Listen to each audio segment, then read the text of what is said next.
अभी अभी की सबसे बड़ी खबर अपडेट सामने आ रही है। पहले चरण का सामने आया बड़ा सर्वे, 45 सीटें जीत सकता है एनडीए, विपक्ष को लगा बड़ा झटका। लोकसभा चुनाव के पहले फेज में 19 अप्रैल को वोटिंग हुई। 102 सीटों पर यहां पर वोटिंग हुई है। 2019 के चुनाव में भाजपा सबसे बड़ी पार्टी बनी थी और इन सीटों पर बीजेपी ने 40, डीएमके ने 24 और कांग्रेस ने 15 सीटें जीती थी। अन्य पार्टियों के हिस्से में 23 सीटें गई थी।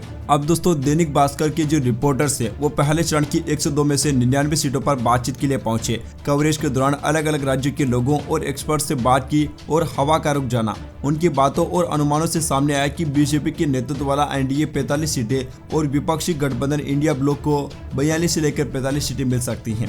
दोस्तों, आप लोगों को बताना चाहेंगे कि एनडीए के लिए थोड़ी सी टक्कर यहां पर इसलिए हो सकती है क्योंकि तमिलनाडु की सभी 39 सीटों पर वोटिंग हो चुकी है। तमिलनाडु में कांग्रेस पार्टी का पलड़ा भारी है। बाकी दोस्तों, जितने भी राज्यों में वोटिंग हुई है वहां पर भाजपा का पलड़ा बहुत ज्यादा भारी है। दोस्तों, अगर वोटिंग प्रतिशत देखे जाए तो 102 सीटों पर 68% वोटिंग हुई है। सबसे ज्यादा लक्षद्वीप में 83% और बिहार में सबसे कम 49% वोटिंग हुई है।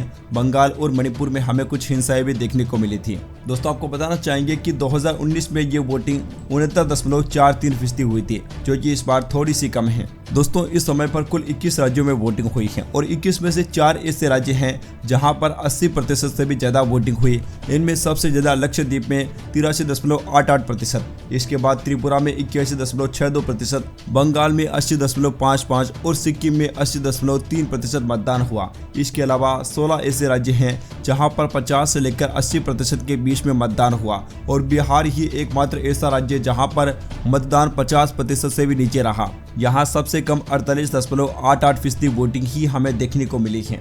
Subscribe now and press the bell icon. Never miss an update.